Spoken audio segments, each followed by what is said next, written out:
सो विद्यार्थियों, काफ़ी स्टूडेंट का जो डिमांड है कि सर हमें इंग्लिश पढ़ना बिल्कुल भी नहीं आता, हमें बिल्कुल जीरो से इंग्लिश पढ़ना सिखाइए और बिल्कुल बेसिक लेवल से सिखाइए ताकि हम अच्छी तरह से इंग्लिश पढ़ना सीख सकें। सो स्टूडेंट्स, इसी का सोल्यूशन लेकर इस वीडियो में आए हैं। और अगर आप लोग को एक एक वर्ड का मीनिंग नहीं आता है, किसी वर्ड का मीनिंग नहीं आता है, या आपको इंग्लिश से हिंदी करने नहीं आता, यानी कि इंग्लिश टू हिंदी ट्रांसलेट करने नहीं आता है, या किसी वर्ब को पहचानने में कठिनाइयाँ आती है जिससे आपको हिंदी नहीं कर पाते हैं, तो इस वीडियो में इसी बात का सोल्यूशन लेके हम आए हैं। ठीक, तो चलिए वीडियो को स्टार्ट करते हैं। मैं अमित कुमार, मेरे इस चैनल अमित और सेकंड स्टडी में आप सभी का स्वागत करता हूं। अगर आप लोग वीडियो पर नए हो तो वीडियो को लाइक एंड चैनल को सब्सक्राइब कर सकते हैं। ठीक, तो चलिए वीडियो को स्टार्ट करते हैं।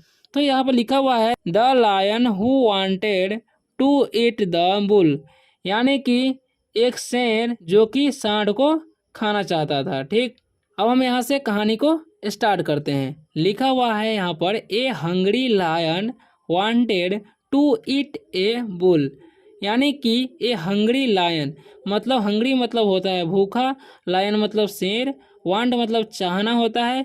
यहाँ पर वांटेड है यानी कि वर्ब का दूसरा रूप लगा हुआ है। ठीक, तो हमारा जो हिंदी जाएगा वो पास्ट में चला जाएगा। ठीक, तो a hungry lion wanted to eat a bull, bull मतलब होता है सांड। ठीक, मतलब एक भूखा शेर खाना चाहता था एक सांड को, यानी कि एक भूखा शेर सांड को खाना चाहता था। But he was afraid of the bull's strength, but मतलब लेकिन, ही वॉज अफेयर्ड, अफेयर्ड मतलब होता है डरना।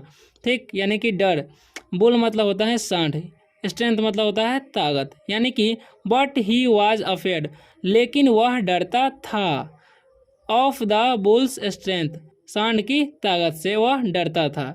सो ही मेड ए प्लान, सो मतलब इसलिए, ही मेड उसने बनाया, मेक मतलब बनाना होता है, मेड मतलब बनाया, यानी कि वर्ब का दूसरा रूप यहाँ पर यूज हुआ है। ठीक, ए प्लान मतलब एक प्लान बनाया, एक उपाय बनाया। ठीक, he said to the bull, यानी कि सेड वर्ब का दूसरा रूप लगा हुआ है। ठीक, तो उसने कहा, किससे, सांड से कहा, यानी कि शेर ने सांड से कहा, डियर फ्रेंड यानी कि प्रिय दोस्त, डियर मतलब प्रिय होता है, फ्रेंड मतलब दोस्त, यानी कि प्रिय दोस्त, I have killed A ship, मतलब मैंने एक भेड़ को मारा है। ठीक, शिप मतलब भेड़ होता है, किल्ड मतलब मारा, किल मतलब मारना होता है, यहाँ पर किल्ड है यानी कि वर्ब का दूसरा रूप यूज हुआ है। ठीक, मतलब मैंने एक भेड़ को मारा है।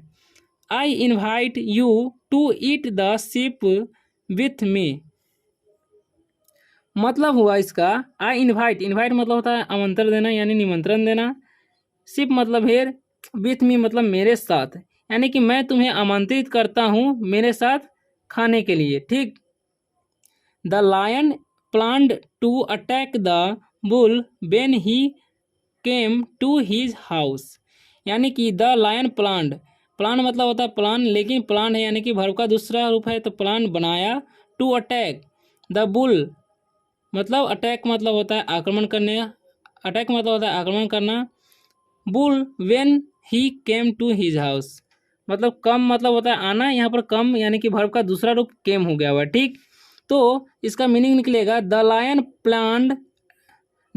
Plan to attack the bull when he came to his house, यानी कि लायन शेर ने एक प्लान बनाया आक्रमण करने के लिए जब सांड उसके घर आएगा। The bull accepted the Lions invitation, the bull accepted मतलब होता है स्वीकार किया। ठीक, एक्सेप्ट मतलब होता है स्वीकार करना, और एक्सेप्टेड यानी कि वर्ब का दूसरा रूप यूज हुआ है। ठीक, तो स्वीकार किया, द लायंस इन्विटेशन मतलब शेर की आमंत्रण। ठीक, when the bull enter the Lions home, जब बुल इंटर प्रवेश करना होता है, इंटर यानी कि प्रवेश किया, वर्ब का दूसरा रूप यूज हुआ है। ठीक, तो जब वह शेर के घर में प्रवेश किया, he saw a huge pot of hot water, he saw, see मतलब देखना होता है, सॉ यानी कि देखा, वर्ब का दूसरा रूप यूज हुआ है। ठीक, ही सॉ मतलब उसने देखा, huge pot of hot water, huge मतलब होता है बहुत बड़ा, पॉट मतलब घड़ा यानी कि बहुत बड़ा घड़ा, ऑफ हॉट वाटर यानी कि गर्म पानी से भरा हुआ था। ठीक, but he did not see any sheep there, लेकिन ही डिड नॉट सी उसने नहीं देखा एनी शिप मतलब कोई भेड़ वहाँ पर, ठीक। द बुल अंडरस्टूड मतलब सांड समझ गया, अंडरस्टैंड मतलब होता है समझना, अंडरस्टूड मतलब समझ गया, यानी कि वर्ब का दूसरा रूप यूज हुआ है, ठीक। दैट कि the lion wanted to kill him मतलब उसने यह समझ लिया कि शेर जो है उसे मारना चाहता है, ठीक। सो इसलिए ही वेंट बैक मतलब गो मतलब जाना होता है, वेंट मतलब दूसरा रूप है तो गया, ही वेंट बैक मतलब वह वापस गया यानी कि वापस चल गया। द नेक्स्ट डे मतलब अगले दिन, नेक्स्ट मतलब होता है अगले, डे मतलब दिन। द लायन आस्क्ड मतलब शेर ने पूछा, आस्क मतलब पूछना होता है और आस्क्ड है तो यानी कि पूछा। द बुल मतलब शेर ने सांड से पूछा, I waited for you, wait मतलब इंतजार करना होता है, वेटेड यानी कि इंतजार किया, वर्ब का दूसरा रूप यूज हुआ है, समझ लीजिए, ठीक। Why didn't you came yesterday यानी कि तुम कल क्यों नहीं आए, यानी कि बीते हुए कल, यस्टरडे मतलब होता है, ठीक। द बुल रिप्लाइड यानी कि सांड ने उत्तर दिया, रिप्लाई मतलब होता है उत्तर देना, रिप्लाइड यानी कि उत्तर दिया। आई डिड कम मतलब मैं आया, डिड लगा हुआ यानी कि पास्ट में है तो मैं आया, बट लेकिन I did not find any sheep there लेकिन वहाँ पर मैंने किसी भेड़ को नहीं देखा, ठीक।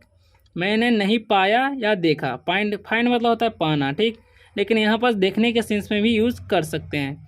इंस्टीड बजाय I found every preparation to cook a bull मतलब जितने भी तैयारी की गई थी एक सांड को मारने की तैयारी की गई थी, ठीक, यानी कि भोजन बनाने की तैयारी की गई थी। तो इस तरह से कहानी खत्म हुआ।